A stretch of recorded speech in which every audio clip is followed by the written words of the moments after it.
Chapter 42. The Villains of Our Story. Uma, Harry, and Gil stood on the deck of the shipwrecked Lost Revenge. Their clothes were almost dry from the storm, and they were no worse for wear. But the ship was another story altogether.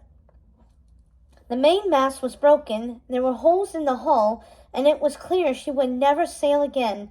She would be a permanent addition to the dock from now on. The three of them leaned over the railing on the topmost deck, watching the colorful, messy lives of pirates and villains unfold in the rickety wooden tenements right across from the bridge. Uma stared moodily at the lively scene in front of her without seeing anything. She still couldn't understand what had happened out there on the Isle of the Doom. She definitely swam down to the ocean floor and grabbed the Triton. That was a memory, not a dream, she was sure. But how was it that she had ended up back on the rowboat without the Triton, using her mother's necklace to call it up? And why had she lost to Mal, of all people? Mal, who wasn't even a proper villain anymore, but an Auradon turncoat. Mal, who wasn't worthy of her mother's name, let alone her legacy. Mal, who had gone soft and was dating the king of Auradon. Gross. Mal, who'd beaten her once again. It was way too painful to dwell upon, so Uma decided she'd been robbed, not beaten. That Triton had been rightfully hers, but Mal had done something and used some horrible Auradon magic and cheated Uma out of her victory.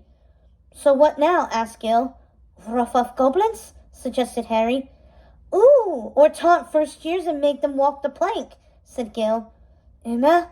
Asked Harry. Captain's choice? She shook herself out of her reverie. She still had Mal's glove in her pocket, but she planned on burning it in the kitchen fire soon enough.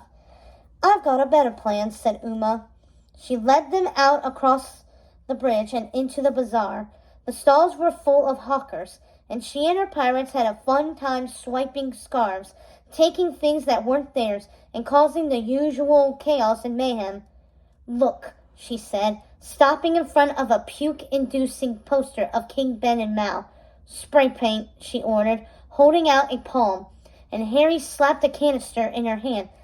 Let's give him a nice little mustache and horns, shall we? She said, drawing them over Ben's head and face. The pirate snickered. There's more over there, said Gil.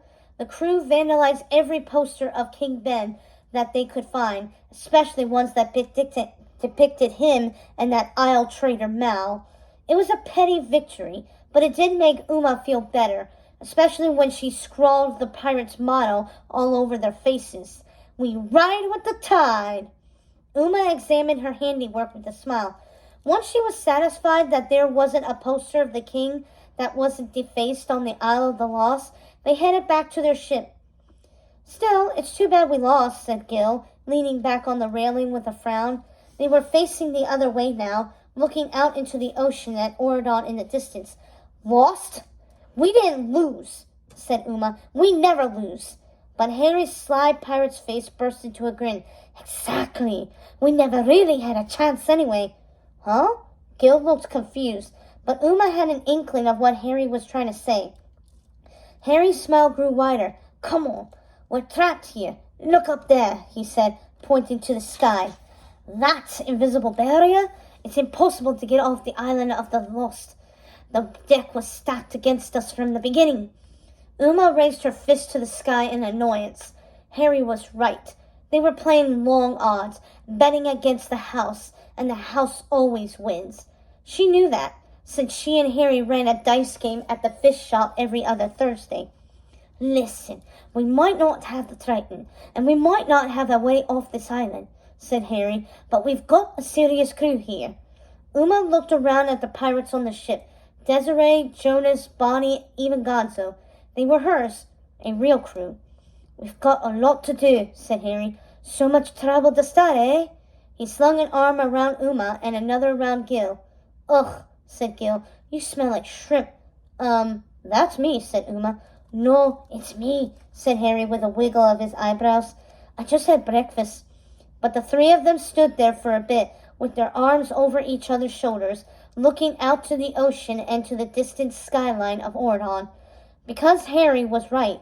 They might not have much, but they were each part of a pirate crew. And on the Isle of the Lost, that was more than something. It was everything. One day, when those Borodon snobs least expect it, we'll pounce, promised Harry. They'll make a mistake, maybe even wander in the wrong neighborhood, fall into our net. And you know what we'll do then, he said, making a splashing motion across his neck with his hook. What will we do? Wondered Gil. We'll have our revenge, Uma declared, her eyes glittering with malice. Mark my words, this isn't the end of our story. It's only the beginning. And that is the end of Rise of the Isle of the Lost. We are so close, and now we're about ready to start the next book, which is Descendants 2. I think this was a nice little prequel that led up to Descendants 2, and I can't wait because this Friday is Descendants the Rise of Fred. And I promise you, I will not watch it until I have read all of these books. And I swear, I will get it done this week. Till next time, guys. See you real soon.